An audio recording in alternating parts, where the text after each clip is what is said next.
Dans les semaines et les mois à venir, TVL va avoir un rôle prépondérant, indispensable. Alors, nous comptons sur votre engagement. Libérons-nous des chaînes.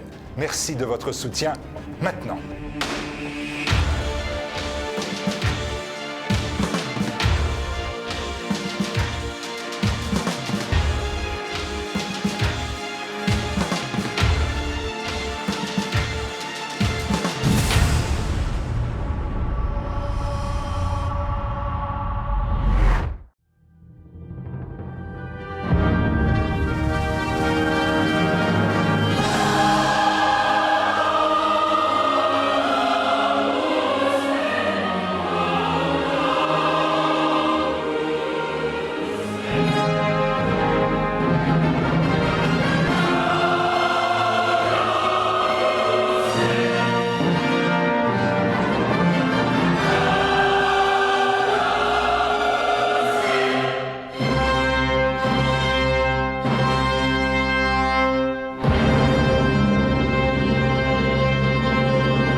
Bonjour chers amis téléspectateurs, très heureux de vous retrouver pour une nouvelle édition de Terre de Mission, l'émission religieuse de TV Liberté. Au programme aujourd'hui, 2 séquences. La première avec Elsa Rambier, nous allons parler de l'association Recordatio qui organise en juillet prochain, autour du 14 juillet, un spectacle vivant autour de la figure de Cathelineau en Vendée, à côté de Saint-Florent-le-Vieil où Cathelineau est enterré, organise un spectacle d'un peu plus d'1 heure sur la vie de Cathelineau, le grand général de l'armée vendéenne. Et puis ensuite, je vous proposerai quelques lectures pour les plages et les vacances.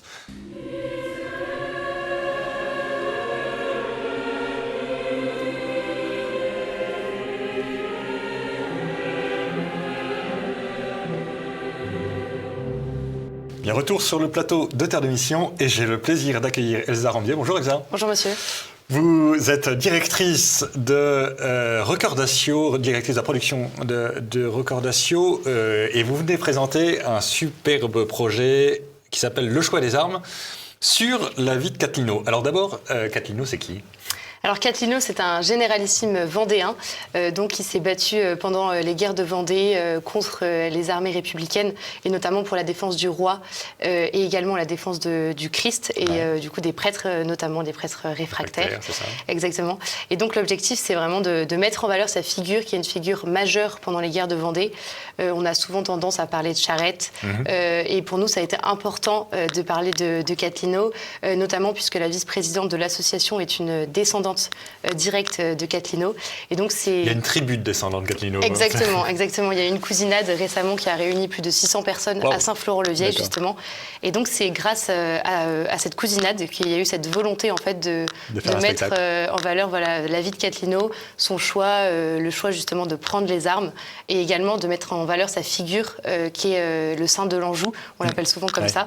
Donc voilà, pour nous, ça a été important de produire ce spectacle. Alors, on va revenir à la figure de Cathelineau, mais avant ça, vous avez fondé Recordatio pour ce spectacle ? Voilà, c'est ça. En fait, l'objectif, c'était de rebondir sur cette cousinade et sur cette volonté de Marguerite de produire ce spectacle sur Cathelineau. Et donc, elle a rencontré Lancelin, qui est le président et directeur artistique. Et donc, à l'issue de cette rencontre, on s'est dit qu'on voulait vraiment mettre en valeur le patrimoine local et l'histoire locale à travers le spectacle vivant. Et donc, en fait, l'histoire de Cathelineau et la volonté de rendre hommage à ce personnage a été l'impulsion pour créer l'association. Et du coup, ça nous a permis de produire d'autres spectacles. On en a fait un en septembre dernier en Vendée, au château du Hallé. C'était un spectacle immersif et une histoire complètement inventée. Et on en a fait un autre au parc Soubise en janvier. Et donc, ça rendait hommage à l'incendie du château et au massacre des Vendéens qui avait eu lieu en janvier 93.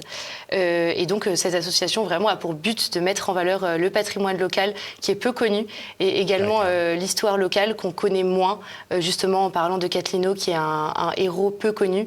Et c'est vraiment une dynamique qu'on voudrait justement développer en proposant après des projets dans d'autres lieux, en mettant en valeur d'autres histoires, mais toujours vraiment cette volonté de lier patrimoine local et histoire locale à travers le spectacle vivant. Mais alors, donc ça veut dire que vous avez, j'allais dire maintenant, 4 ou 5 spectacles dans votre escarcelle? C'est un petit peu ça. On en a, du coup, les 2 premiers étaient des spectacles de 20 minutes, donc ça restait assez court. En plus, on s'adapte vraiment au lieu. Le premier spectacle, c'était un spectacle où on tournait autour du château, donc en fait, c'était quelque chose de très différent, par exemple, du choix des armes, qui lui sera un spectacle où il y a une tribune de 450 personnes qui se déroulera dans la cour carrée du château de la Baronnière. Donc c'est vraiment une dynamique différente. On s'adapte vraiment aux différents lieux pour vraiment toujours décider de les mettre en valeur. Et donner en fait vie à l'âme de ces lieux. Mais combien est-ce que vous êtes? Parce que ça doit être un boulot de chien de faire un spectacle comme ça doit pas être facile à monter. Exactement. On est sur le projet du choix des armes, on est une centaine de bénévoles. Wow. Avec les âges, ça va d'enfants qui ont 6 ans jusqu'à une de nos costumières qui a 60 ans. Donc vraiment, c'est favoriser ce côté intergénérationnel.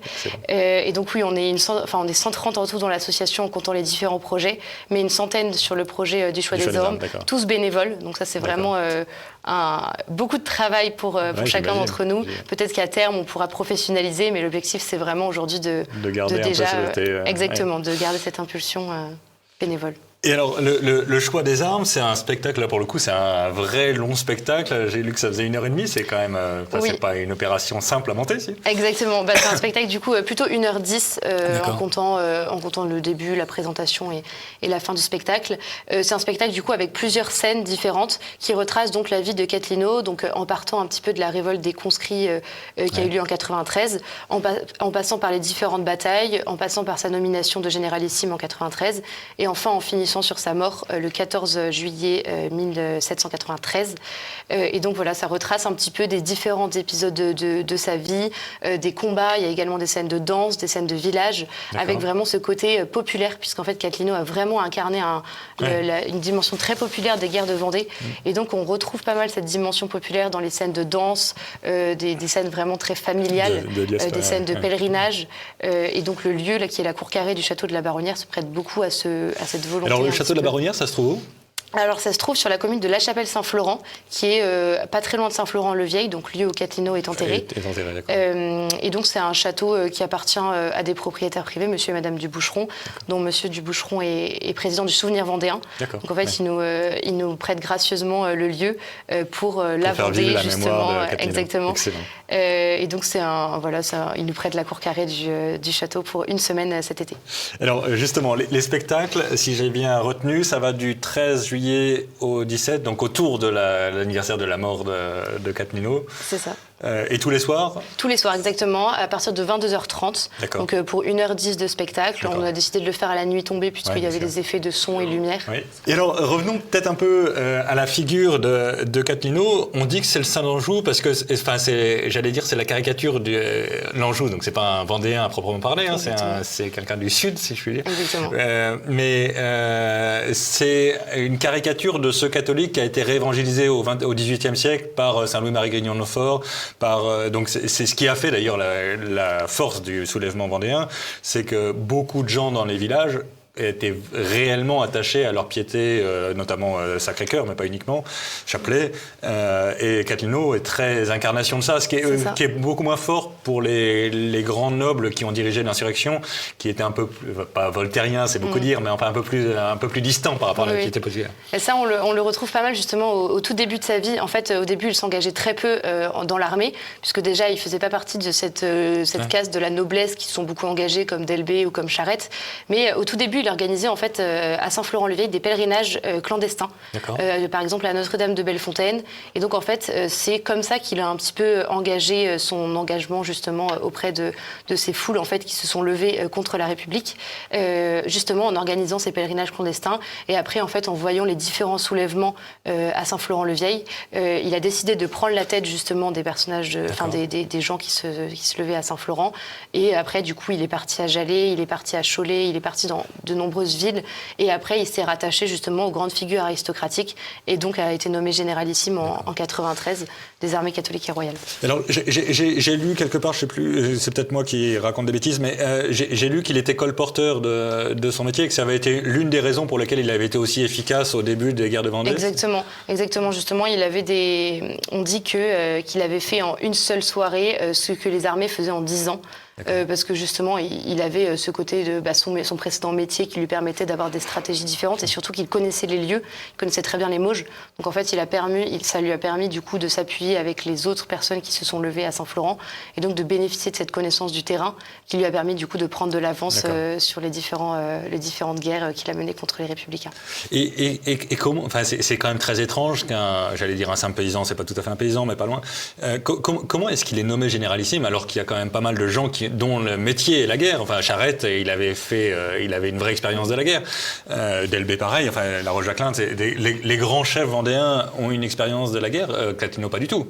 Comment est-ce qu'il devient généralissime? C'est bizarre, non? Moi, je n'aurais pas de réponse à apporter très précise, mais je pense que ce qui a pas mal joué, c'est vraiment ce soutien populaire. Il avait vraiment le soutien populaire des habitants de Saint-Florent, et donc énormément d'habitants autour se sont vraiment alliés à sa personne. Et en plus, il avait un côté extrêmement pieux, ce qu'on pouvait peut-être moins retrouvé chez Charette, par exemple. Et donc, je pense que ça a vraiment suscité cette ferveur autour de sa personne et cette véritable... le fait de complètement se donner, lui faire complètement confiance pour mener justement les armées à la victoire.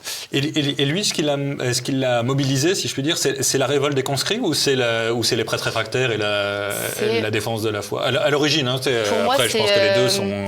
Oui, les deux sont liés, je pense, mais pour moi, c'est vraiment la suite de la révolte des conscrits, puisque, en fait, à la suite de cette révolte, il y a eu une levée en masse des habitants de Saint-Florent-le-Vieil et d'autres régions aux alentours. Et c'est après cette levée en masse qu'il a décidé de s'engager et de former des troupes et après de partir du coup faire d'autres combats. D'accord. Et quand il est tué à Saint-Florent-le-Vieil, il a été capturé ou il meurt dans une bataille? Il a été blessé à la bataille de Nantes et donc a été rapatrié ensuite à Saint-Florent-le-Vieil où il est mort du coup quelques jours. Il est mort de ses blessures. Exactement. Oui.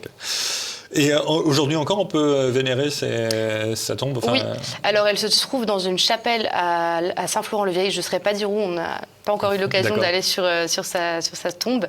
Mais donc oui, à Saint-Florent-le-Vieil, c'est possible d'aller sur sa sépulture. Et ensuite, il y a également la figure de Bonchamp, qui est enterrée aussi dans l'abbatiale, et dont on parle un petit peu dans notre spectacle, puisqu'en fait, le château de la Baronnière accueillait justement la famille de Bonchamp. Ah, excellent. Il a vécu quelques années ici, donc on parle également de ce personnage dans le spectacle. Je comprends bien. Et alors, la suite pour Recordatio, vous allez faire ce spectacle sur Catlino tous les ans ou vous passez à autre chose l'année prochaine? Comment vous voyez les choses? Alors, évidemment, on a envie de le poursuivre, puisqu'en fait, je pense qu'en voulant développer cette dynamique un peu intergénérationnelle et locale, c'est important de chaque année recommencer, attirer un peu le public local. Exactement. Donc en fait, aujourd'hui, on n'a pas tranché la question, puisqu'on a mis quand même en œuvre beaucoup de moyens. Donc ça serait intéressant de le continuer. Après aussi, dans la dynamique de l'association, on a d'autres projets pour l'année 2025 dans d'autres endroits. D'accord. Donc donc d'autres pièces de théâtre oui, c'est ça, exactement. D'autres spectacles. Donc en fait, on verra les retombées de cette année, on verra un petit peu ce que on nous propose de faire. Ce serait dommage de laisser de côté.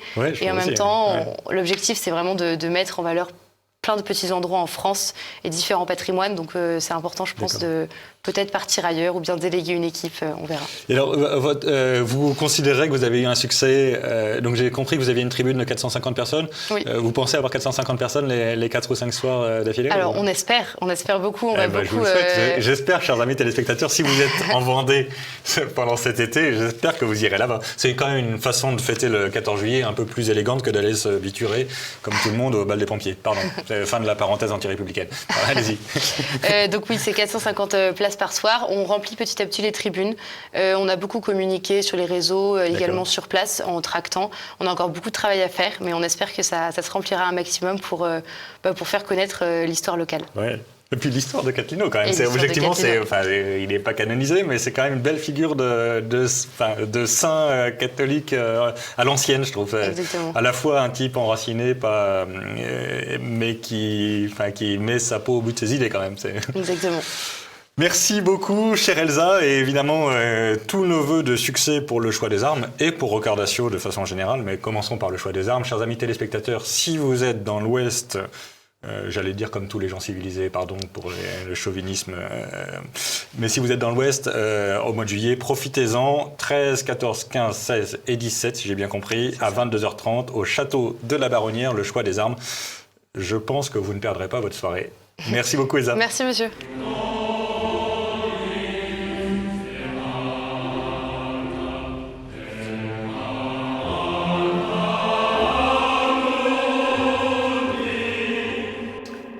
Eh bien, nous revenons sur le plateau de Terre de Mission et comme je vous l'annonçais tout à l'heure, je vais vous proposer une piste de lecture pour cette semaine et pour les jours qui viennent. Vient de paraître le 13e numéro de la revue Le Nouveau Conservateur, qui est dirigé au plan rédactionnel par Paul-Marie Couteau, qui est un familier de ce plateau, et au plan administratif par votre serviteur. Le numéro 13 est consacré à deux grands thèmes. Le premier est un thème de doctrine sociale de l'Église. Vous savez que c'est un thème qui me tient beaucoup à cœur parce que je considère que la doctrine sociale de l'Église est assez mal connue, y compris par les catholiques, y compris par les clercs même. Et donc nous avons tout intérêt à nous y former. Et donc ce dossier est consacré au travail, qui a été initialement au XIXe siècle le cœur du sujet de la doctrine sociale de l'Église, des légitimistes sociaux à l'origine, de ce qu'Henri V, en particulier le comte de Chambord, a beaucoup travaillé après la Tour du Pin, après Albert Demain et quelques autres, et puis ensuite Léon XIII, comme vous savez. Et donc, la revue Le Nouveau Conservateur a été associée à l'Alliance des conservateurs qui regroupe le CNI, le VIA, qui est l'ancien PCD, et le Mouvement conservateur, qui est l'ancien Sens commun. Donc, trois partis conservateurs. Et donc, ensemble, nous avions organisé un colloque sur le travail a-t-il un avenir ? Ce dossier est une suite de ce colloque et nous avons pas mal de contributions vraiment de grande qualité autour de l'actualité de la doctrine sociale de l'Église sur le travail. Ça, c'est le premier point. Et puis un deuxième point qui, à mon avis, est pas moins important. Alors, le sujet des européennes s'éloigne un peu maintenant, mais au moment où la revue est parue, c'était au cœur de l'actualité politique. Mais il y a un deuxième dossier qui s'appelle « Europe du songe au mensonge ». Donc évidemment sur le mensonge européen, le mensonge de l'Union européenne qui prétend être l'Europe alors que l'Union européenne est une déviation, comme vous savez, de l'Europe. Et donc dans ce dossier en particulier, j'attire votre attention sur le fait que ce dossier comporte un certain nombre de grandes citations de Benoît XVI. Donc, comme vous savez, ça a été un grand pape européen, un pape très attaché aux sources de l'Europe. Vous vous souvenez peut-être du discours des Bernardins qui avait parlé du poids des monastères bénédictins dans la construction de l'Europe, au Moyen-Âge, évidemment pas aujourd'hui. Ces passages de Benoît XVI sont vraiment, à mon avis, déterminants pour trouver une vraie Europe face aux mensonges européens. Mais à côté de ça, vous avez plein d'articles d'actualité. Il y a un grand entretien avec François Asselineau, qui est, comme vous savez, un grand spécialiste des captations de souveraineté par l'Union européenne. Vous avez aussi un article assez fascinant reprenant l'espèce de mea culpa d'Édouard Balladur sur les dérives européistes de la droite ces 30 dernières années. Donc c'est vraiment un dossier que je ne saurais trop vous conseiller. Le numéro 13 donc, de la revue Le Nouveau Conservateur, donc comme son nom l'indique, c'est une revue conservatrice, qui est une revue d'idées, pas du tout une revue politique, mais pas du tout une revue politicienne plus exactement. C'est une revue qui fait de la politique sans s'engager dans les débats entre partis, mais qui, à mon avis, est vraiment très utile dans le débat actuel. Je ne saurais donc trop vous conseiller de vous procurer ce numéro 13, juste pour que vous sachiez, d'abord vous pouvez l'acheter sur Internet, c'est facile à trouver, sur le site des 4 Vérités par exemple, ou sur Amazon si vous voulez. Tous les numéros du Nouveau Conservateur coûtent 16 €. Voilà, je pense que c'est une très bonne lecture d'été. Vous aurez le temps parce que c'est beaucoup d'articles, c'est assez dense, mais ça vaut la peine pour occuper votre été et vous former à la faveur de l'été. Ainsi s'achève notre émission. Nous nous retrouvons la semaine prochaine et d'ici là, que Dieu nous garde.